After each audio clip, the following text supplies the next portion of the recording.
திராவிட இயக்கத்தை, தந்தை பெரியாருடைய அரசியலை நான் தூக்கி நிறுத்துவேன் என்று மிக சாதாரண கிராமத்திலிருந்து, திருவாரூருக்கு அருகில் திருக்குவளை என்ற கிராமத்திலிருந்து வந்த மிக சாதாரண ஒரு நபர், எந்த விதமான சமூக பின்னணி இல்லை, எந்த விதமான பொருளாதார பின்னணி இல்லை, எந்த வகையான பண்ணையாரோ ஜமீன்தாரோ பெரிய படாதிபதிகளோ இல்லாமல் மிக சாதாரணமாக எளிய குடும்பத்தின் பின்னணியிலிருந்து வந்த ஒருவர் ஏறக்குறைய 50 ஆண்டு காலமாக திராவிட இயக்கத்தை தூக்கி நிறுத்தி இருக்கிறார் என்று சொன்னால் அது முழுக்க கருணாநிதி என்கின்ற பெயரையே சாரும். நம்ம 2 பேர் தெரியுமா அரசியல். கருணாநிதி அரசியல் முடிந்தது. திமுக எதிர்ப்பை மட்டுமே நீங்கள் செய்து கொண்டிருங்கள். யார் சொல்றா? ஜெயலலிதா அவர்கள். ஜெயலலிதா. ஆனால் கருணாநிதியுடைய ராஜ்யந்தத்துக்கு முந்தி வைகோபாலசாமி இல்லை, ஜெயலலிதாவும் இல்லை. கலைஞர் என்ன பண்ணாருன்னா, கோபாலசாமியை எப்படியாவது ஜெயலலிதாவோடு தன்னோடு கூட்டு சேருவதற்கு முயற்சி பண்ணார். வரலைன்னுனையும் எங்கே தள்ளி விட்டார்? ஜெயலலிதா பக்கம். ஜெயலலிதா பக்கம் கூட்டணி சேர்ந்ததுக்கு முழு காரணம் கருணாநிதியோட ராஜதந்திரம். பாதி திமுக தொண்டன் இங்கே வந்துட்டான். எங்கே? திமுக தொண்டன் திமுகவிலிருந்து வெளியேறி மதிமுக தொண்டனாகி மீண்டும் அவன் அதிமுக தொண்டனாகி அதிமுக கூட்டணி கூட சேர்ந்து திருப்பி அவன் திமுக தொண்டனாகி வைகோவை நடுவழியில் இறக்கி விட்டுட்டு வைகோ அனாதையான கதை. கருணாநிதியுடைய அரசியல் சூழ்ச்சி தான். கருணாநிதியுடைய அரசியல் ராஜேந்திர நடவடிக்கையின் காரணமாக இழந்ததை மீட்டெடுத்து விட்டார். ஆனால் கருணாநிதி எம்ஜிஆர் மரணத்திற்கு பிறகு இந்த இயக்கம் நம்மோடு இணைந்திருன்னு நினைக்கிறார். இந்த இயக்கம் நம்மளோட இணைந்திரு. ஜெயலலிதாவை அவரால் எதிர்பார்க்கவே இல்லை. ஆனால் இங்கே இருக்கக்கூடிய திமுக எதிர்ப்பாளர்கள், அதாவது துக்ளக் ஷோ, இதையும் பேசுகிற மணியன் போன்றவர்கள் எம்ஜிஆர் சொல்கிறாங்க, உங்களுக்கு பின்னாடி இந்த அதிமுகவை கருணாநிதி அழித்து விடுவார், ஒன்றுலாம் பண்ணிடுவார், உங்கள் தொண்டை பூரா அனாதையாயிருவான், கருணாநிதிட்ட போய் சரண்டர் ஆகணும். அதனால் உங்களுக்கு ஒரு அடையாளம் வேணும்னா ஜெயலலிதாவை நீங்கள் அரசியலில் உங்களுக்கு இருக்கக்கூடிய அதே கிளாமர் லீடரை ஜெயலலிதா, நீங்கள் அவரை ஏற்றுக்கொள்ளுங்கள் என்று எம்ஜிஆருக்கு வற்புறுத்தியதனுடைய விளைவு தான் எம்ஜிஆர் ஜெயலலிதாவை மீண்டும் நாடாளுமன்ற உறுப்பினர், ராஜ்யசபா உறுப்பினராகிறாரு. சத்துணவு உயர்கூட்டம் இப்படி கட்சிகள் பதவி கொடுக்க காரணம் என்ன? கருணாநிதிக்கு பயந்து தான். திண்டுக்கல் பை எலெக்ஷனில் ஜெயித்த பிறகு மாயத்தேவர் ஜெயிக்கிறாரு, அப்படியே அதிர்ச்சி ஆகிறாரு. அதன் பிறகு இது தக்க வைப்பதே அவருக்கு பெரும் போராட்டமாக போச்சு. எதை? திமுக தொண்டனை தக்க வைப்பதே பெரும் போராட்டம். எம்ஜிஆர் பலவீனப்படுகிற பொழுது, எம்ஜிஆர் மறைந்த பிறகு தான் மீண்டும் ஆட்சிக்கு வர முடியுது. அதே போல் ஜெயலலிதாவுடைய அட்ராசிட்டி 91, 96 ஜெயலலிதா சசிகலா 2 பேரும் ஆட்சி அதிகாரத்துக்கு வந்து போட்ட ஆட்டை மக்கள் வெறுக்கிறான். வெறுத்து போய் மறுபடியும் யாரை தேடலாம்? திமுக தேடலாம். அப்போ அதுவரை அந்த கட்சிகளை தன்னோடு கட்டி காத்து வைத்திருப்பதற்கு கடுமையாக பாடுபட்டவர் கருணாநிதி.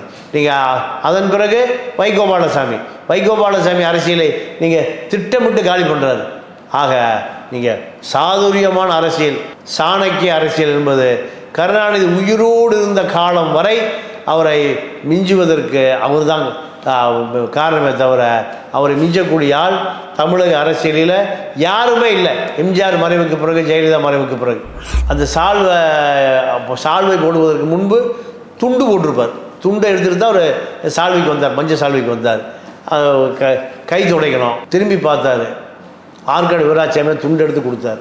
அப்போ அவர் சொல்கிறாரு, ஆற்காடு வீராசாமியின் தொண்டை விட இந்த துண்டு தான் எனக்கு உதவு. வணக்கம், நான் உங்கள் கார்த்திக். இன்றைய அரசியல் சூழல் நிகழ்ச்சியில் நம்மோடு இணைந்திருப்பவர் மூத்த பத்திரிகையாளர் திரு பாண்டியன் அவர்கள். வணக்கம் சார். வணக்கம் சார். நம்ம அரசியல் சூழல் நிகழ்ச்சியில் பல்வேறு மனிதர்கள், அரசியல் தலைவர்கள், பல்வேறு நிகழ்வுகள், வரலாற்று நிகழ்வுகள்லாம் பார்த்துருக்கோம். இன்றைக்கு அப்படி ஒரு மனிதரை பற்றி தான், அப்படி ஒரு நபரை பற்றி தான் நம்ம பார்க்க போகிறோம். தலைவர், கலைஞர், முத்தமிழறிஞர் அப்படின்னு சொல்லி பல்வேறு அடைமொழி பெயர்கள்லாம் உண்டு. கலைஞர் கருணாநிதி இந்த பெயர் இல்லாமல் இந்த திராவிட அரசோ இந்த திராவிட மாடலோ எதுவுமே இதில் இடம்பெறாது அப்படின்னு சொல்லலாம். தமிழ்நாட்டின் மூத்த அரசியல் தலைவராக இருந்தவர், இந்திய அரசியலையும் கணிக்கக்கூடியவராக இருந்தவர். ஆட்சியில் இருந்தாலும் இல்லாவிட்டாலும் அவர் வீடு தேடி வந்து வேற்று கட்சியினரோ அரசியல் செய்யக்கூடியவர்கள் அத்தனை பேருமே வந்து அவருடைய வீட்டில் வந்து, கோபாலபுரம் வீட்டில் வந்து அவரை பார்த்து விட்டு தான் செல்வார்கள். அப்படி ஒரு ஆளுமை மிக்கவராக இருந்தார். ஒரு ராஜதந்திரி அப்படின்னு சொல்லக்கூடிய அளவுக்கு அவருடைய இது இருக்கும். இதெல்லாம் அரசியலில் ஒரு பக்கம் விமர்சனங்கள் இருந்தாலும் அவருடைய தமிழ் இலக்கணத்தில் பல்வேறு ஈர்ப்பு சக்தி மக்களுக்கு எப்பொழுதும் உண்டு. அவர் திரைப்படங்களில் எழுதிய வசனங்களாக இருக்கட்டும், திரைக்கதைகளாக இருக்கட்டும், இன்றும் அதற்கு ரசிகர்கள் உண்டு.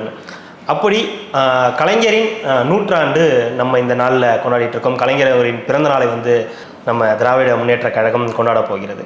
கலைஞர் அவர்களை பற்றிய நினைவுகளை நீங்கள் எங்கள் கூட பகிர்ந்துக்கணும் அப்படின்னு நாங்கள் விரும்புகிறோம் சார். கலைஞருடைய நூற்றாண்டு விழா ஜூன் மாதம் வருகிறது. திராவிட இயக்க அரசியலில் தந்தை பெரியார் திராவிட இயக்க அரசியல் வரலாறில் தமிழ்நாட்டு வரலாறை பார்க்கிற பொழுது தந்தை பெரியாரை பிரித்து பார்க்க முடியாது. திராவிட இயக்கத்தினுடைய திராவிடம் என்கின்ற வார்த்தைக்கு சொந்தக்காரரை தந்தை பெரியார் தான். தந்தை பெரியார் இந்த காங்கிரஸ் ஆட்சிக்கு மாற்றாக தமிழர்களை சிந்திக்க வைத்தவர் தந்தை பெரியார்.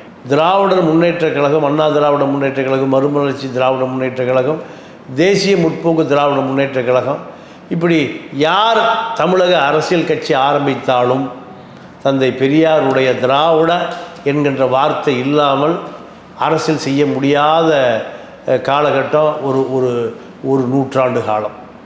தந்தை பெரியார் நீதி கட்சியிலிருந்து வரலாறு வருகிறது.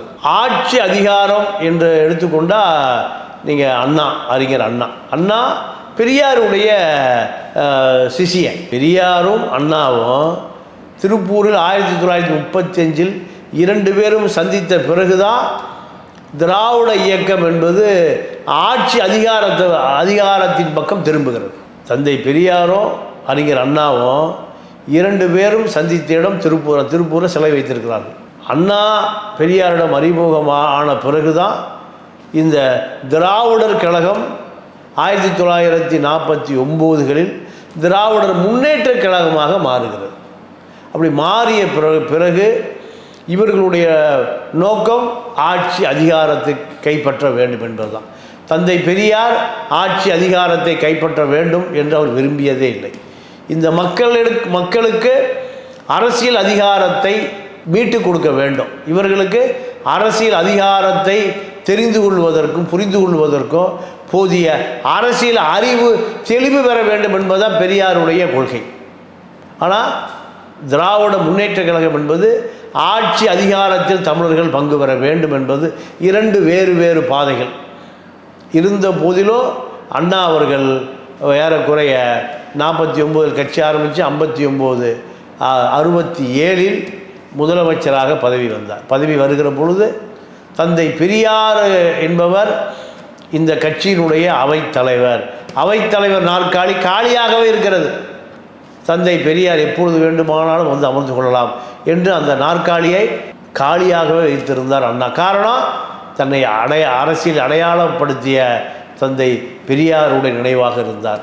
அதன் பிறகு 2 ஆண்டுகளில் திராவிட இயக்கம் என்பது ஒரு மிகப்பெரிய அதிர்ச்சி ஏற்படுத்தியது. அண்ணா மறைவுக்கு பிறகு இந்த திராவிடர் இயக்கம், திராவிடர் முன்னேற்ற கழகம் ஒரு காங்கிரஸ் இயக்கத்திற்கு எதிராக தாக்கு பிடிக்க முடியுமா, அழிந்து போகுமா, வரலாற்றோடு நிற்குமா என்று பல்வேறு வகையான கேள்விகள் எழுந்த பொழுது நீங்கள் 1969 கலைஞர் கருணாநிதி அவர்கள் முதலமைச்சராக அதிகாரத்துக்கு வந்தார். அதிகாரத்திற்கு வந்தவுடன் வயதில் இளைஞர், ஒரு 45 வயது தான் இருக்கும். அப்போ இவரால் இந்த திராவிட இயக்கத்தை தூக்கி நிறுத்த முடியுமா என்று எதிரிகளுக்கு பல்வேறு வகையான கேள்வி.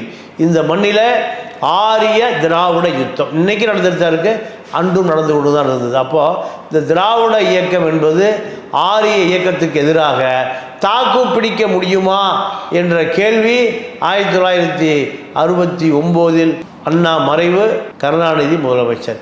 இந்த கேள்வி எழுந்த பொழுது திராவிட இயக்கத்தை, தந்தை பெரியாருடைய அரசியலை நான் தூக்கி நிறுத்துவேன் என்று மிக சாதாரண கிராமத்திலிருந்து, திருவாரூருக்கு அருகில் திருக்குவளை என்ற கிராமத்திலிருந்து வந்த மிக சாதாரண ஒரு நபர், எந்த விதமான சமூக பின்னணி இல்லை, எந்த விதமான பொருளாதார பின்னணி இல்லை, எந்த வகையான பண்ணையாரோ ஜமீன்தாரோ பெரிய படாதிபதிகளோ இல்லாமல் மிக சாதாரணமாக எளிய குடும்பத்தின் பின்னணியிலிருந்து வந்த ஒருவர் ஏறக்குறைய 50 ஆண்டு காலமாக திராவிட இயக்கத்தை தூக்கி நிறுத்தி இருக்கிறார் என்று சொன்னால் அது முழுக்க கருணாநிதி என்கின்ற பெயரையே சாரும்.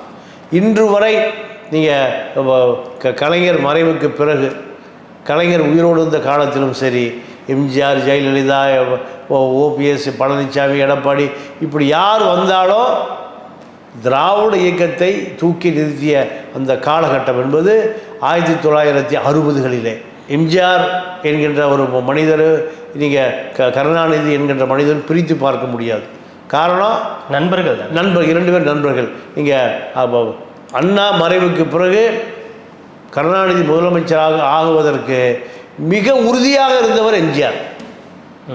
இந்த நட்பு அவர் மரணமடை எதிர் முகாமாக இருந்தாலுமே அவர் நாவலர் அவர்களை இது பண்ணவே இல்லையா? எம்ஜிஆர் இல்லை, நாவலரை ஆதரிக்கவே இல்லை. ஆதரிக்கல. கருணாநிதி ஆதரிச்சதுனால தான் கருணாநிதி நேர முதலமைச்சராக வராது. நாவலரை ஆதரிக்கல. நாவலருக்கு எம்ஜிஆருக்குமான உறவு சரியா இல்லை. சினிமா கதை வசனகர்த்தா என்கின்ற அடிப்படையில் எம்ஜிஆருக்கு கருணாநிதிக்கு நட்பு ரொம்ப இறுக்கமாக இருந்தது. நாவலரை பொறுத்தவரை ஒரு தத்துவார்த்த ரீதியான நடமாடும் பல்கலைக்கழகம், WMA முடித்தவர், நடமாடும் பல்கலைக்கழகமே தவிர அவருக்கு நீங்கள் திராவிட இயக்க அரசியலை, திரைப்பட அரசியலை, கதை வசனகர்த்த அரசியலை செய்யக்கூடிய அளவுக்கு அவருக்கு ஆளுமை பெற்றிருக்கவில்லை. அதனால தான் நாவலர் அரசியலுக்கு வர முடியல. கருணாநிதி அந்த இடத்தை தக்க வைத்து கொண்டார். இதுதான் நீங்கள் அண்ணா மறைவுக்கு பிறகு நடந்த ஒரு பெரிய ஒரு மிராக்கல். ஆனால் கருணாநிதி அவர்கள் ஏறக்குறைய மரணமடைகிற வரை, இன்று திமுக பெயரை சொல்லித்தான் கருணாநிதியுடைய மகன் ஆட்சி அதிகாரத்தில் இருக்கிறார். இந்த அடித்தளம் போட்டது கருணாநிதி காலத்தில் தான். திராவிட இயக்கம் பலவீனமாக போய்விடும். இன்றைக்கும் நீங்கள் எம்ஜிஆர், ஜெயலலிதா, எடப்பாடி, இந்த அடையாளம் திராவிட இயக்க அடையாளம் தான். காங்கிரஸோ கம்யூனிஸ்டோ வேறு கட்சிகளுக்கு வர முடியல. திராவிட இயக்கம் போட்ட விதை தான் இன்று அண்ணா திராவிட முன்னேற்ற கழகமாக இருக்குது. அது ஆளுங்கட்சி எதிர்கட்சியாக இருந்தாலுமே கொள்கை என்பது ஒன்று தான். திராவிட முன்னேற்ற கழகம் தான். அண்ணா திராவிட முன்னேற்ற கழகம், திராவிட முன்னேற்ற கழகம் இரண்டு திராவிட முன்னேற்ற கழகமாக இருந்தாலுமே கொள்கை வகுப்பாளர்களாக தந்தை பெரியாரிடமிருந்து, அண்ணாவிடமிருந்து அரசியல் செய்தவர் நீங்கள் கலைஞர் கருணாநிதி தான்.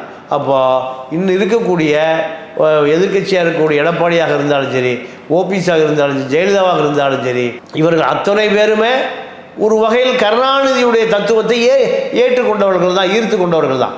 ஏன்னா அண்ணா மறைந்த பிறகு நீங்கள் இந்த திராவிட இயக்கத்தை தூக்கி நிற்க கருணாநிதி தூக்கி நிறுத்தவில்லை என்று சொன்னால் இந்த அண்ணா திராவிட முன்னேற்ற கழகம் அழிஞ்சு போய் காங்கிரஸ் வந்திருக்கும். காங்கிரஸ் பாரம்பரியம் வந்த பிறகு மீண்டும் அது திராவிட இயக்கத்தை அடையாளப்படுத்த முடியாது. காரணம் என்னன்னு கேட்டிங்கன்னா, தந்தை பெரியார், அண்ணா மறைவுக்கு பிறகு இந்த இயக்கத்தை நீங்கள் தூக்கி நிறுத்தியவர், திராவிட இயக்கத்தை தூக்கி நிறுத்தியவர், திராவிட சிந்தனைகளை விதைத்தவர், திராவிட கொள்கைகளை கொண்டு சென்றவர். நீங்கள் திரைப்படத்துறையாக இருந்தாலும் சரி, இலக்கிய துறையாக இருந்தாலும் சரி, இலக்கண துறையாக இருந்தாலும் சரி, அத்தனைக்கு பொறுப்பானவர் கலைஞர் கருணாநிதி தான். இப்போது 1969 தான் ஒரு முதலமைச்சராக வராரு அண்ணாவின் இறப்புக்கு பிறகு. அதற்கு பிறகு பார்த்தீங்கன்னா எம்ஜிஆர் அவர்களோடு ஒரு முரண்பாடு ஏற்பட்டு எம்ஜிஆர் அவர்கள் கட்சியை பிரிஞ்சு அவர் தனியாக ஒரு கட்சி ஆரம்பிக்கிறார். அதற்கு பிறகு பார்த்தீங்கன்னா ஒரு 11 ஆண்டு காலம் கலைஞரின் ஆட்சியில், திமுகவின் ஆட்சியே கிடையாது. இந்த 11 ஆண்டு காலம் இவர் என்ன கொள்கைகளை மேற்கொண்டார், எப்படி எதிர்கட்சியாக செயல்பட்டார், இந்த திராவிட முன்னேற்றத்தை எப்படி கட்டுக்கோப்பாக அப்படி வச்சுருந்தார் அவர்? ஒரு நல்ல கேள்வி. நீங்கள் திராவிடர் முன்னேற்ற கழகம் என்பது, நீங்கள் இந்த கொள்கை 1949 திராவிடர் முன்னேற்ற கழகமாக உருமாறிய பின் அதை உருவாக்கியவர்களில் அண்ணாவும், நாவலர் நெடுஞ்செழியன், சம்பத் போன்ற தலைவர்கள். இவர்கள் வளர்த்து இவர்களால் ஈர்க்கப்பட்டவர்கள் தான் நீங்கள் 90 வரை உயிரோடு இருந்தார். 90 வரை நீங்கள் பொறுப்பில் இருந்தவர்கள், ஒரு 70-75 வயதை கடந்தவர்கள் பூராமே நீங்கள் திராவிட முன்னேற்ற கழகத்தை விட்டு அவங்க போகவே இல்லை. அண்ணா ஆரம்பித்து கருணாநிதியால் வழித்தெடுக்கப்பட்டு அந்த இயக்கம் தொழிற்சங்கமாகட்டும், நீங்கள் திராவிட முன்னேற்ற கழகமாகட்டும், அது முழுக்க அப்படியே கடைசி வரை சிதையாமல் காத்து நின்ற இடம் திமுக தான். அதிமுக என்பது எம்ஜிஆருடைய சினிமா கிளாரிட்டி, எம்ஜிஆருடைய திரைப்பட கவர்ச்சி மூலம் வந்த இளைஞர்கள் தான் எங்கே போயிட்டான்? நேராக அதிமுக போயிட்டான். இன்றைக்கி அவனுக்கு பூரா 50-60 வயசு ஆகி போச்சு. ஆனால் அண்ணாவால் பெரியாரால் நீங்கள் வார்த்தெடுக்கப்பட்டவர்கள், அவர்கள் தன்னுடைய முதுமை அடைகிற வரை அந்த திராவிட முன்னேற்ற கழகத்தை காத்து நின்றார்கள். அதுதான் கருணாநிதியுடைய பலம். எப்போ நீங்கள் 89 வரைக்கும் 90 வரைக்கும் நீங்கள் அந்த கொள்கையால் ஈர்க்கப்பட்டவர்கள், அவர்கள் நீங்கள் தொழிற்சங்கமாக இருந்தாலும் சரி, கொள்கை ரீதியாக இருந்தாலும் சரி, திராவிட முன்னேற்ற கழக என்பது ஆரிய எதிர்ப்பு, பெரியாரியல் கொள்கையை ஏற்றுக்கொண்டவர்கள் தான் அந்த எம்ஜிஆர் ஆட்சிக்கு வந்தது 77, மறைந்தது 87. ஆனால் 89 தான் திமுக மீண்டும் ஆட்சிக்கு வருது. அந்த 77 ஆட்சி பறி போய் 87, 88, 89 தான் ஆட்சிக்கு வருது. அந்த 11 ஆண்டு காலம் திமுகவை தாங்கி பிடித்தவர்கள் யாருன்னு கேட்டிங்கன்னா அந்த திமுக கொள்கை ஏற்றுக்கொண்ட தொண்டர்கள் தான். என்னென்னா இப்போது எடப்பாடி பழனிசாமி அவர்கள் இருக்கார். ஒரு 2019 நாடாளுமன்றத்தில் தோல்வி, 2021 சட்டமன்றத்தில் தோல்வி அப்படின்னோடனே அதுலேயே உட்கட்சி பூசல் இருக்கிறதுனால என்ன சொல்லும்போது எல்லா ஆட்சியிலையும் எல்லா இதுலேயும் தோல்வி, தேர்தல்களையும் தோல்வியை சந்திச்சுட்டு வராரு அப்படின்னு சொல்லும்போது, ஒரு 11 ஆண்டு காலம் ஒரு தலைவர் தோல்வியே சந்திச்சுட்டு வராருக்கும் போது அந்த கட்சி எப்படிப்பட்ட ஒரு மனநிலைமையில் இருந்துச்சு, இது எப்படி அவர் கொண்டு போனார், இந்த விஷயத்தை எப்படி 11 ஆண்டு காலம் பொறுமையாக காத்திருந்தார் அவர், எந்த மாதிரியான ஒரு எதிர்கட்சியாக எம்ஜிஆர் அவர்களுக்கு ஒரு தொல்லை கொடுத்தாரு? இல்லை, எம்ஜிஆரிடம் இருந்தவர்கள் பூராமல் நீங்கள் இளைஞர்கள், எம்ஜிஆரை திராவிட முன்னேற்ற கழக கொள்கை என்பது நீங்கள் பெரியாரியல் கொள்கையை தெரியாதவர்கள். எம்ஜிஆர் அவர்களிடம் எம்ஜிஆர்கிட்ட போனவங்க பூராமல், அதாவது அவர் கவர்ச்சியால் ஈர்க்கப்பட்ட அதுதான் எம்ஜிஆர் ரசிகர் மன்றம் தான் சொல்லுவாங்க. எம்ஜிஆர் ரசிகர் மன்றம், ரசிகர் நீங்கள் எம்ஜிஆர் 77 சீட்டு கொடுக்கும்போது எல்லாமே 22 வயசு இளைஞர்கள் தான், அவர்கள் தான். நீங்கள் அமைச்சர் திருநாவுக்கரசுக்கு 27 வயசு, துணை சபாநாயகர், இப்படி தான் அதிமுகவுடைய முதல் அமைச்சரவையை எல்லாமே எனக்கு 24 வயசு ஈஸ்வரமூர்த்தின்னு ஒருத்தர் அமைச்சராக இருந்தார், இப்படி தான். ஆனால் திராவிட முன்னேற்ற கழகத்தில் பார்த்தீங்கன்னா எல்லாமே 50, 60 தாண்டியவர்கள். இந்த இப்போ ஒரு பெரிய ஒரு ஒரு ஒரு ஒரு தலைமுறை இடைவெளி, இதை கருணாநிதி தக்க வைத்து கொண்டார். அவங்க எம்ஜிஆர் எப்பவுமே போக மாட்டான். ஏன் போக மாட்டான்னா, எம்ஜிஆர் இருக்கக்கூடிய இளைஞர்கள் பூராமல் நீங்கள் கொள்கை ரீதியாக வடித்தெடுக்கப்பட்டவர்கள் அல்ல. நீங்கள் கொள்கை ரீதியாக வடித்தெடுக்கப்பட்டவர்கள் இருந்த இடம் இது. நீங்கள் அண்ணா திராவிடர் கழகம், திராவிடர் கழகம் அப்படியே திமுகவாக மாறிச்சு. திமுக 90 வரைக்கும் பெரியார் இயக்கத்தில் வந்தவர், நல்ல கொள்கை பேசுகிறவன், கொள்கை உறுதிப்பாடு உடையவன், அவர்கள் தான் நீங்கள் திமுகவாக இருந்தார்கள் 90 வரை. நீங்கள் அதாவது 60 to 90, ஏற்கனவே 30 ஆண்டு காலம் அவன் 20 வயசில் கொள்கைக்கு வந்திருப்பான். அப்போ 50, 60 வயதை கடந்தவர்களால் எந்த விதமான சலனமும் சேக்கு இல்லாமல் அப்படியே திமுகவில் இருந்தான். அதே அப்படியே அவர் பாதுகாத்து கொண்டார். 30 மாவட்ட செயலாளர்களும் திமுகவை பாதுகாத்து கொண்டார்கள், திமுக அவர்களை பாதுகாத்து கொண்டது. இதுதான் அந்த எம்ஜிஆர் உயிரோடு இருந்து ஆட்சி செய்து அதிகாரத்துக்கு வருகிற காலத்தில் 2 தலைமுறை இடைவெளியான கட்சி தான். அதிமுக பூரா இளைஞனாக இருப்பான், திமுக பூரா நீங்கள் கிழவனாக இருப்பான். இதுதான் திராவிட முன்னேற்ற கழகம், அண்ணா திராவிட முன்னேற்ற கழகம் 2 பேருக்கும். இவர்களால் எந்த காலத்தில் முன்பு எம்ஜிஆரோடு சேர முடியாது. அவர்கள் எப்பவுமே திமுகவை ஏற்றுக்கொள்ள மாட்டான். இந்த இடைவெளி தான் ஒரு 10-11 ஆண்டு காலம் இருக்குது. 11 ஆண்டு காலத்துக்கு பிறகு நீங்கள் அடுத்த தலைமுறை தயாராகிட்டான். அந்த ஒரு தலைமுறையினுடைய வாரிசுகள், அந்த தலைமுறையை ஒற்றி அவர்களோடு பயணித்தவர்கள் அப்படியே திமுகவாக மாறினான். இந்த பக்கம் அதிமுக என்பது திமுக எதிரிகள் பூரா அதிமுக மாறிட்டான். கருணாநிதியை பிடிக்காத அத்தனை பேருமே நீங்கள் எம்ஜிஆருடைய தலைமை ஏற்றுக்கொண்டு, எம்ஜிஆர் மறைந்த பிறகு அதிகாரத்தை விரும்புகிறவர் அத்தனை பேருமே நீங்கள் ஜெயலலிதா தலைமை ஏற்றுக்கிட்டான். இந்த பக்கம் கருணாநிதி தலைமை ஏற்றுக்கொண்டவர்கள், அந்த பக்கம் ஜெயலலிதா தலைமை ஏற்றுக்கொண்டவர்கள். இவர்கள் பூரா கொள்கை ரீதியாக வழித்தெடுக்கப்பட்டு கொள்கை ஒன்றுமே இல்லாமல் போச்சு. அந்த பக்கம் எம்ஜிஆர் மறைவுக்கு பிறகு ஆட்சி அதிகாரத்துக்கு வருவதுதான் நோக்கம். அந்த பக்கம் பூரா அப்படியே ஜெயலலிதாவை ஏற்றுக்கொண்டான். இந்த பக்கம் இது அடுத்த தலைமுறை வர்றான், இவனும் அதை பார்த்து காப்பி அடிக்கிறான். ஏதோ ஜெயலலிதா அதிகார மையம், அதிகாரத்தை மட்டும் நம்ம அனுபவிக்கணும். அப்போ இப்படி ஒரு கூட்டம் உருவாயிருச்சு. ஆக அதிமுக அப்படி ஒரு கூட்டம், திமுக இப்படி ஒரு கூட்டம். இதுக்கு நடுவில் மதிமுகவில் கொள்கை ரீதியாக ஈழ போராட்டத்தில் அங்கே தான் அந்த கேள்வி வந்துச்சு. எம்ஜிஆர் அவர்கள் ஒரு பக்கம் கட்சியிலேருந்து பிரிஞ்சு வெளியே போகிறாரு, அங்கேருந்து ஒரு கூட்டமும் அவர்கிட்ட சேருது. சில வருடங்கள் கழித்து மதிமுக தலைவராக இருக்கக்கூடிய திரு வைகோ அவர்களும் திமுகவில் தான் அவர் இருந்தார். அதற்கு பிறகு அவரும் வந்து கட்சியை பிரித்து முக்கியமான அமைச்சர்கள் எல்லாமே கூட, தலைவர்கள் எல்லாமே கூட வெளியே போகிறாங்க. இதையும் எப்படி சமாளித்தார் அவர் முதலமைச்சர்? அதுதான் இப்போ வைகோவிடமிருந்து பிரிந்து போனவர்கள் எப்படி நீங்கள் பெரியார் என்று அண்ணா வழியாக கொள்கை ரீதியாக வந்தவர்கள்லாம் திமுகவை கருணை தக்க வைத்து கொண்டாரோ, அதே போல் ஈழ போராட்டத்தினுடைய பாதிப்பு நீங்கள் திமுகவுக்குள் நிறைய இருந்தது.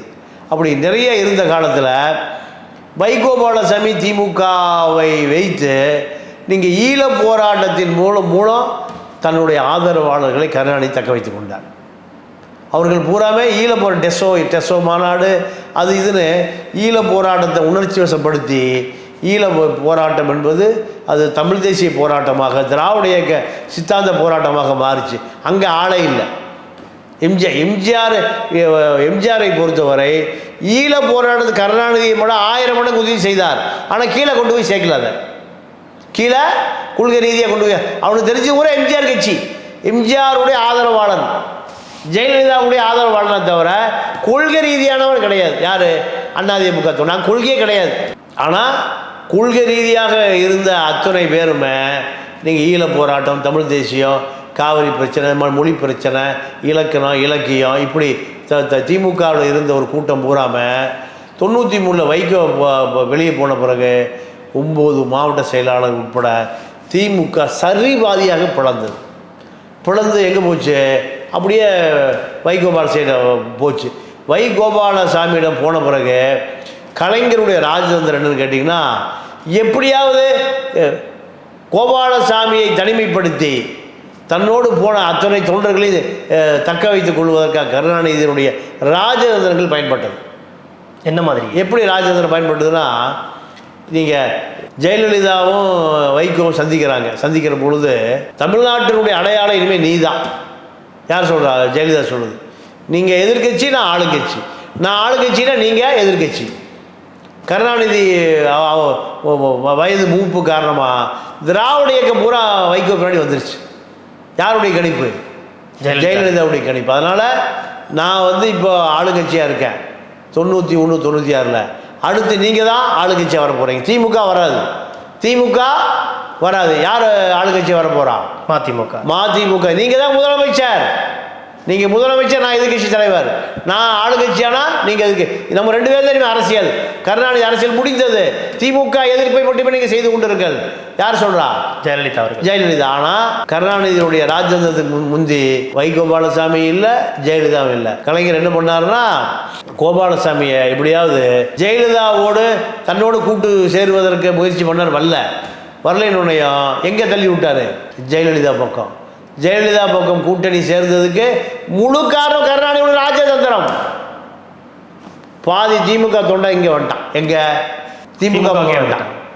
பாதி தொண்டை என்னைக்கு வைகோபாலசாமி போய் ஜெயலலிதாவோட கூட்டணி வச்சாரோ அப்போவே பாதி தொண்டை இங்கே வந்துட்டான். அடுத்து என்ன பண்ணார்? ஜெயலலிதாவிட்ட இருந்து தன்னோட கூட்டணி வைப்பதற்காக நீங்கள் பல ராஜதந்திர நடவடிக்கைகளை செய்து வைகோபாலசாமி தன்னோட கூட்டணி சேர்ந்தார். போன தொண்டை முறை மொத்தமாக செட்டில் ஆகிட்டான். வைகோ தனிமைப்படுத்தப்பட்டு விட்டார். இதுதான் கருணாநிதியுடைய ராஜதந்திரம், டிப்ளமசி பாலிடிக்ஸ். இதுதான். நீங்கள் எப்படி எம்ஜிஆர் கட்சி ஆரம்பித்த காலத்தில் எம்ஜிஆருடைய விசிலடிச்சா குஞ்சுகளை தன்னால் ஈர்க்க முடியல. ஏன்னா அவனுக்கு கொள்கையே இல்லை. அவனுக்கு தெரிஞ்சது பூரா கருணாநிதி எதிர்ப்பு, எம்ஜிஆர் அரசியல். ஆனால் கோபாலசாமி அரசியலை முழுமையாக தன்னிடமிருந்து கிளம்பி போன அத்தனை தொண்டன் தலைவன் அத்தனை பேருமே திருப்பி எங்கே வந்துட்டான்? திமுகவுக்கு வந்துட்டான். வைகோபாலசாமி இந்த பக்கம் கூட்டணி சேர்ந்த பிறகு தொண்டமுறை பார்த்தான், நான் இங்கிருந்தே கிளம்பி உங்ககிட்ட வந்தான், நீ எங்கிட்ட கொண்டு விட்ட, நான் ஏன் உங்ககிட்ட இங்கேயே இருந்துக்கிறேன்னா இருந்துட்டான். இதுதான் திமுக தொண்டன் திமுகவிலிருந்து வெளியேறி மதிமுக தொண்டனாகி மீண்டும் அவன் அதிமுக தொண்டனாகி அதிமுக கூட்டணி கூட சேர்ந்து திருப்பி அவன் திமுக தொண்டனாகி வைகோவை நடுவழியில் இறக்கி விட்டுட்டு வைகோ அனாதையான கதை கருணாநிதியுடைய அரசியல் சூழ்ச்சி தான். கருணாநிதியுடைய அரசியல் ராஜேந்திர நடவடிக்கைகள் காரணமாக ஒரு இழந்ததை மீட்டெடுத்து விட்டார். ஒரு கழகத் தலைவனாகவும் இருந்திருக்கு, அப்படி சொல்லலாம். ஆமாம் ஆமாம் ஆமாம், கழகத் தலைவன், கழகம் பண்ணக்கூடிய தலைவன், கழகத் தலைவன், கழகத் தலைவன். ஆமாம். அப்போ ஆனாலுமே இத்தனை அவருக்கு நீங்கள் ப்ளஸ்ஸாக சொன்னாலும் அவருடைய ஏறுமுகமாக இருந்தாலும் இறங்குமுகம் என்பதையும் நான் பதிவு செய்தாக வேண்டும். இல்லை, அதுக்கு நான் வரேன். அதற்கு முன்னாடி என்னன்னா, இப்போ நம்ம எம்ஜிஆர் அவர்கள் வைகோ அவர்களை அவர் பார்த்துட்டார் எப்படி இருந்து அப்படின்றது. ஜெயலலிதா அவர்களுடைய அந்த ஆட்சி, அவங்க ஆளுங்கட்சியாக இருக்கும்போது இவர் எதிர்கட்சியாக இருந்திருக்கார். சட்டசபையில் நேருக்கு நேர் சந்திச்சிருக்காங்க. சட்டசபையில் பல பிரச்சனைகள் நடந்திருக்கு. ஜெயலலிதா அவர்களின் கொஞ்சம் அராஜகம் பண்ணியிருக்காங்க அவங்கள. அதெல்லாம் எப்படி சமாளித்தார்? ஜெயலலிதா அவர்களோட அந்த ஆளுங்கட்சியாக இருக்கும்போது எதிர்கட்சியாக எப்படி இவர் குடைச்சல்கள் கொடுத்திருக்கிறார்? என்ன மாதிரி இவர்களுக்கும் அவருக்குமான அந்த எதிர்ப்பு எப்படி இருக்கும் சார்? ஜெயலலிதாவை பொறுத்தவரை ஜெயலலிதாவுடைய அதிமுக தொண்டர்கள் அரசியல் என்பது முற்று முழுதாக அரசியல் யாருக்கும் தெரியாது. அவருடைய அரசியல் பூராம கருணாநிதி எதிர்ப்பு அரசியல் தான். கருணாநிதி எதை சொல்லுகிறாரோ அதுக்கு எதிர்ப்பு தெரிவிக்க வேண்டியது அதிமுகவுடைய அரசியல் வேலை. தீய சக்தி. கருணாநிதி எதை செய்தாலும் தவறாக இருக்கும். கருணாநிதி எந்த திட்டத்தை சொன்னாலும், கருணாநிதி எந்த கொள்கையை சொன்னாலும் அதற்கு எதிராக பயணிப்பது தான் அதிமுகவுடைய கொள்கை. அதுதான் ஜெயலலிதா எதை சொன்னாலும் அதை எதிர்ப்பது தான் திமுகவுடைய கொள்கை. ஆக இதுதான் திமுக என்பது வேறு, அதிமுக என்பது வேறு. திமுக தொண்டன் வேறு, அதிமுக தொண்டன், இரண்டு பேருமே அதிகார மாற்றம்தான். அதிகாரத்தை தக்க வைத்துக் கொள்ள வேண்டும் என்பதற்காகவே திமுக கட்சி இருந்து அதிமுக கட்சி இருந்து, இதில் இரண்டு பேருக்குமே கொள்கை கூப்பாடு என்பதெல்லாம் ஒன்றுமே கிடையாது. இப்போ ஜெயலலிதா அவர்கள் முதலமைச்சராக ஆவார்னு கருணாநிதி அவர்கள் எதிர்பார்த்தாங்களா? அவங்க ஒரு தலைமையாக மாறுவாங்க, அவங்க நமக்கு ஒரு சிம்ம சொப்பனமாக இருப்பாங்கன்றதை கருணாநிதி அவர்கள் எதிர்பார்த்தாங்களா அந்த காலத்தில்? இல்லை, கண்டிப்பாக கருணாநிதி எதிர்பார்த்தார். ஆமாம், ஏன்னா எம்ஜிஆர் மறைவுக்கு பிறகு அதை திமுகவில் இணைத்துக் கொள்வதற்கு ஒரு முயற்சி பண்ணார். ஒரு கேள்வி, அதற்கு முன்னாடி அவங்களுக்கு பழக்கம் இருந்திருக்கா? கருணாநிதி அவர்களுக்கும் ஜெயலலிதா அவர்களுக்கும் எம்ஜிஆர் திமுகவில் இருந்த காலகட்டத்தில் எதுவும் பழக்கம் இருந்திருக்கா கருணாநிதி அவர்கள்? இல்லை, அதாவது நீங்கள் அதிமுக ஆரம்பிக்கிறதுக்கு முன்பு எங்கள் தங்கன்னு முரசொலி மாறா ஒரு படம் எடுக்கிறார். எங்கள் தங்கம். ஆமாம் ஆமாம். அந்த படத்தில் ஜெயலலிதா தானே, அதாவது கதாநாயகி. முரசொலி மாறன் தான் அதுக்கு முதலாளி. அதில் கடனாகி பிரச்சனையான பிறகு எம்ஜிஆர் ஜெயலலிதாவும் நடிச்சு கொடுக்குறாங்க. யாருக்கு? முரசொலி மாறனுக்கு. அப்போது நீங்கள் ஜெயலலிதாவுக்கும் கருணாநிதிக்கும் நல்ல இணக்கம் இருந்தது. இது எப்போ பிரச்சனையாக மாறுதுன்னா, எம்ஜிஆரோடு ஜெயலலிதா முரண்பட்டுட்டு அந்த அம்மா அரசியல் விட்டே போயிடுறாங்க. போயிட்டு ஹைதராபாத் வாசம்.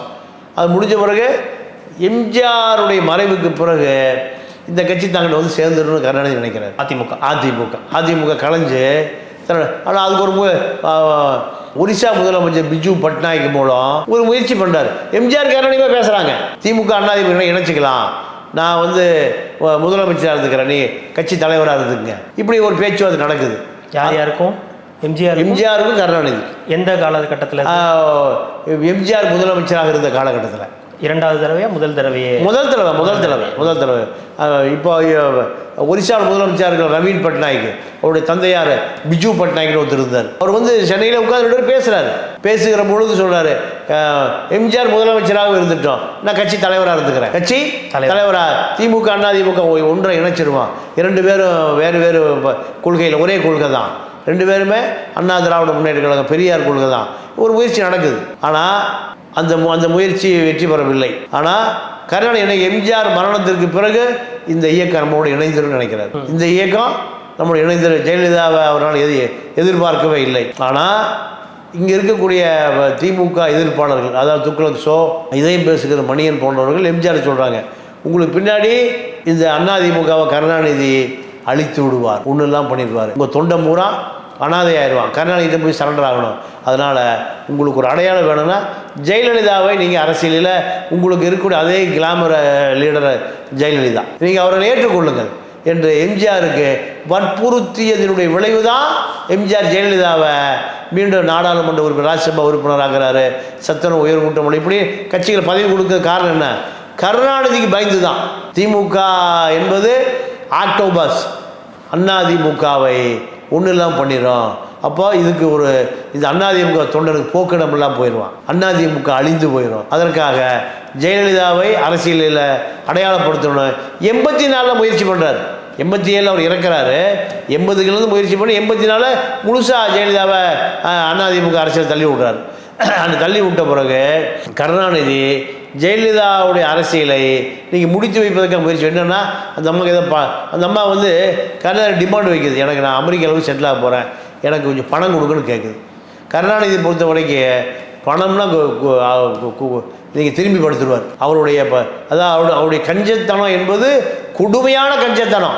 அவருக்கு நீங்கள் பிறந்தநாளான அப்போ ஒரு 2 ரூபா கட்டு தான் ஜோபில் வச்சுருப்பார், ஜிப்பாக்குள்ளே எழுந்து 2 ரூபா தான் கொடுப்பார் ஒவ்வொருத்தருக்கும். 2 ரூபாய்க்கு என்ன வாங்க முடியும்னு அவருக்கு தெரியாது. காரணம், பணம் என்பதே அவருக்கு பண தேவைகளை நீங்கள் முக்கொம்புடைய எலெக்ஷன் இருந்தார்ல 67 அன்னையோடு முடிஞ்சு போச்சு. எல்லா பொருட்களுமே தேவையானதை கொண்டு வந்து நீங்கள் சட்டமன்ற உறுப்பினர், நீங்கள் கட்சிக்காரர் கொண்டு கொட்டிடுறான். அதனால் அவருக்கு எந்த பொருளுக்கு என்ன விலை இருக்குன்னு தெரியாது. அதனால் ஜெயலலிதாவுக்கு அவர் பணம் கொடுக்கல. பணம் கொடுத்துருந்தா, பெரிய தொகை கொடுத்துருந்தா அந்த மாதிரி என்ன இருக்கும், அமெரிக்கா போயிருக்கும். இந்த கட்சி அப்படியே தன்னோட வந்திருக்கும். அதை கொடுக்கல. காரணம் கேட்டிங்கன்னா, கருணாநிதியால் எந்த காலத்துலேயும் யாருக்கும் பணம் கொடுத்ததாக வரலாறே இல்லை. இதனுடைய விளைவு அதிமுக நீங்கள் 91 ஆட்சிக்கு வருது. ஆட்சிக்கு வந்த பிறகு கருணாநிதியால் ஜெயலலிதா முதலமைச்சராக ஏற்றுக்கொள்ளவே முடியல கருணாநிதியால். ஏன்னா ஜெயலலிதா ஒரு திரைப்பட நடிகையை தாண்டி ஒரு அரசியல்வாதியாகவே கருணாநிதியால் பார்க்க முடியல. எம்ஜிஆரையே பார்க்க முடியல, அப்புறம் கருணாநிதி எப்படி பார்க்க முடியும்? ஆனால் எம்ஜிஆர் அரசியல் தாக்கு பிடிக்க முடியாதுன்னு நினச்சார். ஏன்னா மலையாளி, அவனுக்கு அரசியல் தெரியாது, கல்வி இல்லை, இலக்கணம் இல்லை, இலக்கியம் இல்லை, ஒன்றும் திருக்குறள் தெரியாது. ஆக திரைப்பட நடிகர் நான் முதலமைச்சர் ஆக முடியாங்கிற மாமன் மறு 2 பேர் கணக்கு போட்டாங்க, முரசொலி பாரதி கருணாநிதியும். அதை மீறி நீங்கள் திமுக தொண்டை அப்படியே எம்ஜிஆர் பின்னாடி போனான். எம்ஜிஆர் பின்னாடி போய் 73 திண்டுக்கல் நாடாளுமன்ற இடைத்தேர்தலில் வெற்றி பெற்ற பிறகு தான் கருணாநிதிக்கு 2000 வேர்ல்டேஜ் எலக்ட்ரிக் ஷாக் அடிச்ச மாதிரி ஆகிப்போச்சு. 3வது இடம் வருது திமுக, 2வது இடம் காங்கிரஸ் ஜெயிக்குது, காங்கிரஸ் வருது. முதல்ல எம்ஜிஆர் ஜெயிக்கிறாரு, 2வது காங்கிரஸ், 3வது திமுக. அப்போ தான் கருணாநிதிக்கு ஒரு பெரிய அதிர்ச்சி. அரசியல் எம்ஜிஆர் பக்கம் போயிடுச்சு, தடுக்கவே முடியாதுன்னு நினைக்கிறார். எப்படி 91 ஜெயலலிதா முதலமைச்சர் ஆகிற பொழுது ஜெயலலிதா மரணம் அடைகிற வரை ஜெயலலிதா தான் முதலமைச்சர், தடுக்க முடியாதுன்னு கருணாநிதி ஆஃப் ஆகிட்டார்.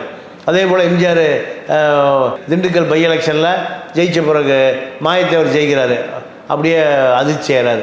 அதன் பிறகு இது தக்க வைப்பதே அவருக்கு பெரும் போராட்டமாக போச்சு. எதை திமுக தொண்டனை தக்க வைப்பதே பெரும் போராட்டம். எம்ஜிஆர் பலவீனப்படுகிற பொழுது, எம்ஜிஆர் மறைந்த பிறகு தான் மீண்டும் ஆட்சிக்கு வர முடியுது. அதே போல் ஜெயலலிதாவுடைய அட்ராசிட்டி 91, 96 ஜெயலலிதா சசிகலா 2 பேரும் ஆட்சி அதிகாரத்துக்கு போட்ட ஆட்ட மக்கள் வெறுக்கிறான். வெறுத்து போய் மறுபடியும் யாரை தேடுறான்? திமுக தேடுறான். அப்போ அதுவரை அந்த கட்சிகளை தன்னோடு கட்டி காத்து வைத்திருப்பதற்கு கடுமையாக பாடுபட்டவர் கருணாநிதி. நீங்கள் அதன் பிறகு வைகோபாலசாமி அரசியலை நீங்கள் திட்டமிட்டு காலி பண்ணுறாரு. ஆக நீங்கள் சாதுரியமான அரசியல், சாணக்கிய அரசியல் என்பது கருணாநிதி உயிரோடு இருந்த காலம் வரை அவரை மிஞ்சுவதற்கு அவர் தான் காரணமே தவிர அவரை மிஞ்சக்கூடிய ஆள் தமிழக அரசியலில் யாருமே இல்லை. எம்ஜிஆர் மறைவுக்கு பிறகு, ஜெயலலிதா மறைவுக்கு பிறகு. இந்த 2006 2011 இந்த திமுக ஆட்சி, இந்த காலகட்டம் மக்கள் அதிகப்படியான வெறுப்பை திராவிட மைனாரிட்டி அரசு தான், அரசு கிடையாது. ஞாபகமாக இருக்கு 96 சட்டமன்ற உறுப்பினர்கள் தான் அவங்களுக்கு மொத்தமாகவே கிடைச்சாங்க. அதனாலேயே ஜெயலலிதா அவர்கள் வந்து மைனாரிட்டி அரசு அப்படின்னு தான் சொல்லி கடைசி வரைக்குமே சொல்லிக்கிட்டு இருந்தாங்க. 2006 2011 ஆட்சி வந்து எப்படிப்பட்ட ஆட்சி? கருணாநிதி அவர்களுக்கு வந்து மிக மோசமான ஒரு ஆட்சியாக அமைந்தது. முக்கியமாக சொல்லணும்னா அவருடைய குடும்பம் அதில் ஆதிக்கம் செலுத்தினது மிக முக்கியமான ஈழப்பிரச்சனையாக இருக்கட்டும், குடும்பம் வந்து இருக்கட்டும். ஏன்னா 2 மகன்கள், அழகிரி ஒருவர், ஸ்டாலின் ஒருவர்னு பக்கம், குடும்ப பிரச்சனையும் அவருக்கு வந்து பெரிய பிரச்சனையாக இருந்தது. குடும்ப உறுப்பினர்களின் எண்ணிக்கை அதிகம், அவர்களுக்கான அந்த தேவை அதிகமாக ஆட்சியை விட குடும்பத்தில் அதிகப்படியான கவனம் செலுத்த வேண்டிய நிலை ஏற்பட்டது. அதை பற்றி கொஞ்சம் சொல்லுங்கள். அதாவது திமுக ஆட்சிக்கு வந்த பிறகு 5 முதலமைச்சர்கள் உருவாகி விடுவார்கள் திமுக. ஒன்று மதுரையில் ஒரு முதலமைச்சர் அழகிரி, இன்னொரு முதலமைச்சர் பெங்களூரில் செல்வி, ஒரு அதிகார மையம். கலைஞருடைய 2வது மனைவி ராஜாத்தி அம்மாள். இப்படி பல அதிகார மையங்கள் உருவாகிடும். ஸ்டாலின் ஒரு முதலமைச்சர். இப்படி திமுகவை பொறுத்தவரை பல அதிகார மையங்கள், பல குளறுபடிகள், பல நிர்வாக சீர்கேடுகள். இதுதான் திமுக. ஆனால் இதை ஜெயலலிதாவே படிப்படியாக சொல்லுவார். ஜெயலலிதாவை பொறுத்தவரை ஜெயலலிதா, சசிகலா 2 பேரும் தான் ஒரே அதிகார மையம், போயஸ் கார்டன். ஜெயலலிதா சொல்லுவதை மீறி சசிகலா செய்வார், சசிகலா செய்வதை ஜெயலலிதா செய்வார். ஆனால் திமுக என்பது பல்வேறு அரசியல் மையம்.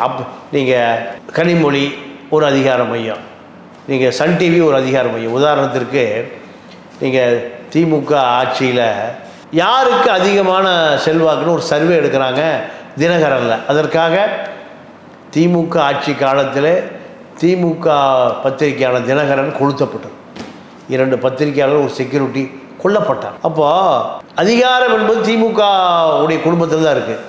யாருக்கு அதிகாரம் அதிகம் என்கின்ற சர்வே எடுக்க வேண்டிய அவசியம் நீங்கள் தினகரனுக்கு தேவையில்லை. ஆனால் கருணாநிதியை மீறி அடுத்து யார் அதிகாரத்துக்கு வருவா, அழகிரியா ஸ்டாலினா என்கின்ற சர்வே பண்ண வேண்டிய தேவை வந்திருக்குன்னா 2 பக்கம் 2 அதிகார மையம் இருக்குது. 3வது அதிகார மையம் கனிமொழி, 4வது பெங்களூரில் செல்வி. இப்படி பல அதிகார மையங்கள், பல அதிகார துஷ்பிரயோகங்கள். நீங்கள் ராஜா மத்திய அமைச்சராவதா, தயாநிதி மாறன் மத்திய அமைச்சராவதா, அதுக்குள்ள ஒரு பெரிய சண்டை. அதில் தான் 2G வழக்கு. 2G வழக்கு கலாநிதி மாறன், தயாநிதி மாறன் 2 பேருமே ஏறக்குறைய ஒரு 100 கோடி ரூபா செலவு செய்து இந்த ஊழல் வழக்குகள் அத்தனைக்குமே நீ சிபிஐக்கு ஒரு காப்பி அனுப்புகிறான், கம்யூனிஸ்ட் பக்கம் கொண்டு கொடுக்குறான், நீதிபதிகளுக்கு கொண்டு கொடுக்குறான். யார்? திமுகவில் அந்த போர்ட்போலியோ கிடைக்காத தயாநிதி மாறன் தொலைத்தொடர்புத்துறை மந்திரியாக இருந்து அதன் பிறகு நீக்கப்பட்டு மீண்டும் தொலைத்தொடர்புத்துறை மந்திரியாவதற்கு முயற்சி செய்கிறாரு தயாநிதி மாறன். அதில் கனிமொழி அரசியல் பண்ணி யார் பண்ணி உட்கார வைக்குது? ராஜா உட்கார வைக்கணும். ராஜாவை பழி வாங்க வேண்டும் என்பதற்காகவே கலாநிதி மாறன், தயாநிதி மாறனும் நடந்த முறைகேடுகளை பூரா நீங்கள் சுப்ரீம் கோர்ட் கவனத்துக்கு கொண்டு போகிறான், ஆல் பார்ட்டி கவனத்துக்கு கொண்டு போகிறான், எதிர்கட்சி கவனத்துக்கு கொண்டு போகிறான், கம்யூனிஸ்ட் கட்சி கவனத்துக்கு கொண்டு போகிறான். இப்படி திமுக அவை குழிபறிப்பதற்கு, திமுகவுக்கு தீராத பழியை உண்டாக்கியவர் யார்? நீங்கள் சன் டிவி கலாநிதி மாறன், தயாநிதி மாறன் தான். அப்போது இது போன்ற அதிகார பறிப்பை கருணாநிதியால் தட்டி கேட்க முடியவில்லை. என்ன காரணம்? குடும்ப உறவுகளை தண்டிக்கக்கூடிய அளவுக்கு, சாட்டை எடுக்கக்கூடிய அளவுக்கு கருணாநிதியிட்ட தெம்பு திராணி இல்லாமல் போச்சு. அதனுடைய விளைவு தான் திமுக பலவீனப்பட்டு, திமுக நீங்கள் மீண்டும் மீண்டும் ஜெயலலிதா வருவதற்கு காரணம், எம்ஜிஆர் வருவதற்கு காரணம் என்ன காரணம் கேட்டிங்கன்னா கருணாநிதியுடைய பலவீனங்கள் தான். கருணாநிதியை பொறுத்தவரை அந்த 2006 2011 காலகட்டத்தில் ஈழப்பிரச்சனை அவருக்கு ஒரு மிக முக்கியமான பின்னடைவு. காரணம், அதிகாரத்தை தக்க வைத்துக் கொள்வதற்காக ஈழப்பிரச்சனையை அவர் பேசவே இல்லை. அவர் உண்ணாவிரதம்னும் போய் இருந்தார் இல்லையா, கடற்கரையில் உண்ணாவிரதம் இருந்தார். அது ஒரு பெரிய பேசு பொருளாக மாறிச்சு. அவர் உண்ணாவிரதத்தை முடித்த அடுத்த நாளே அங்கே வந்து ஈழத்தில் மீண்டும் போர் வந்து துவங்கி பல பேர் கொல்லப்பட்டாங்க. அது ஒரு முக்கியமான காரணமாக அமைஞ்சது இல்லையா, அந்த பிரச்சனைக்கு வந்து முக்கியமான காரணமாக அமைஞ்சது இல்லையா இந்த ஈழப்பிரச்சனைக்கு?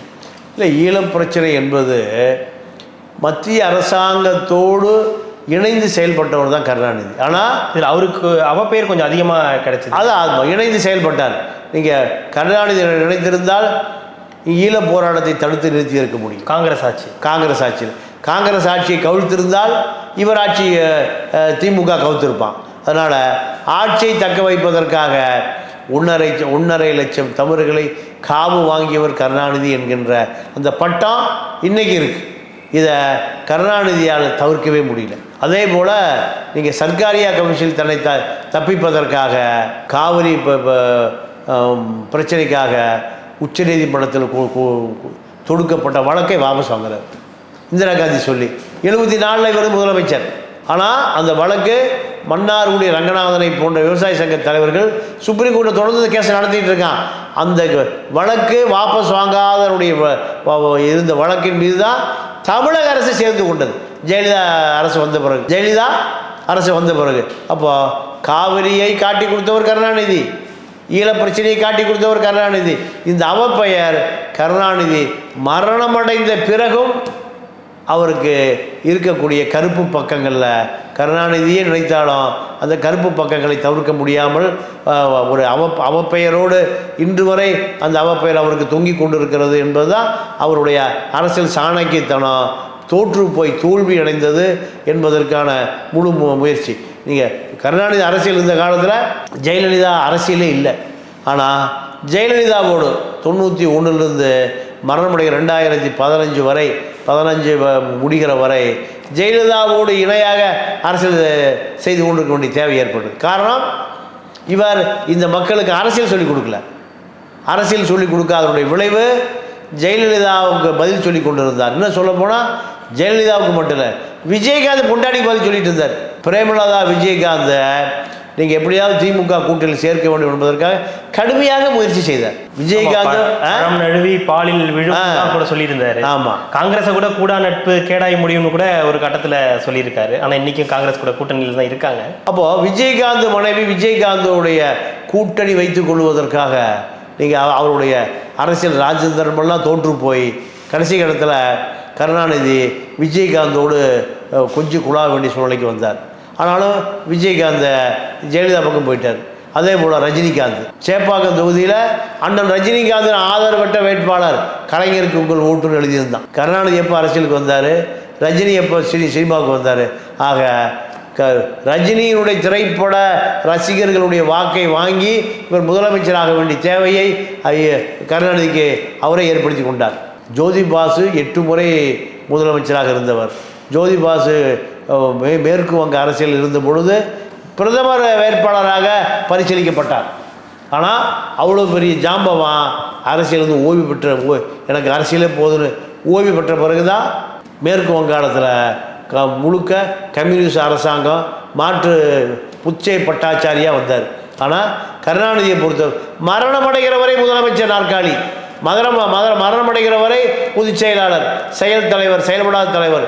இப்போ ஆக அவருக்கு நீங்கள் பாதி ப்ளஸ்ஸாக இருந்தாலும் பாதி மைனஸ். கருணாநிதி என்பவர் எம்ஜிஆரோடு நீண்ட காலம் எதிர் அரசியல் செய்ய வேண்டியது இருந்தது. ஜெயலலிதாவோட எம்ஜிஆருடைய தயாரிப்பான ஜெயலலிதாவோடு நீண்ட காலம் அரசியல் செய்ய வேண்டியது இருந்தது. ஆக அகில இந்திய அளவில் இந்திரா காந்தியோட அரசியல் செய்தவர். இல்லை, அந்த இந்திய தலைவர்கள் அப்படி ஏன்னா நிறைய இந்திய தலைவர்கள் வந்து கருணாநிதி அவர்களை வந்து சந்திப்பாங்க கோபாலபுரம் இல்லத்தில். ஆட்சியில் இருந்தாலும் இல்லாவிட்டாலும் அவருடைய அந்த இருப்புன்றது இருந்துக்கிட்டே இருந்திருக்கு.